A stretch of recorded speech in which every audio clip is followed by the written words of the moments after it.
Hey everybody, Gabe here from TeamGenius with this week's tips and tricks from TeamGenius. Today, a couple things for running your tryouts and or in-season practices. A couple easy things that you can do that are easy to forget, but good to remember. Number one, bring a whistle. Kids, especially if you're out on a big field or if you're in a loud court area, whistles are always a good way to get attention, maybe help get the kids going the right way on some of their drills, but remember to bring a whistle out with you. Number two, you can always use white paper or a board, but it's always good to use whatever you've got available to show kids, how to do drills. So if you've got an iPad and you need to show kids how to do this, or this, pull open one of your apps and you can show kids how to do a specific drill by drawing it out on your iPad or mobile device. Good use of it if you've already got out there and you're scoring and using TeamGenius, and you can open that up and do the drills right on your device.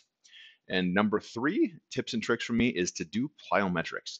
I've seen a lot of clubs going away from the standard 40-yard dash and doing the 5, 10, 5 and some of these kind of time drills. A lot of them are still doing them, but I've seen a lot going away from that.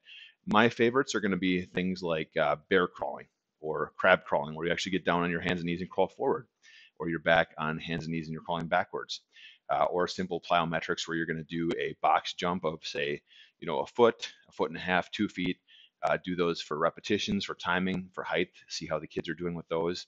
And then some of the other kinds of things that kind of fall into that plyometrics too, that you can do easily is, jumping back and forth, something like a Russian box if you're doing hockey, but even if you're not doing hockey, just picking a point 2 or 3 feet apart and jumping back and forth from one leg to the other, a really good way to strengthen a lot of those core stabilizer muscles. So get a whistle, use your technology to be able to walk kids through what the drills are supposed to look like, and focus on those plyometrics. They're going to help build a better overall athlete with those core skills. This has been Gabe from TeamGenius with this week's tips and tricks. Please click below to subscribe for more of our tips and tricks so you automatically get them. And happy evaluating. Cheers, everybody.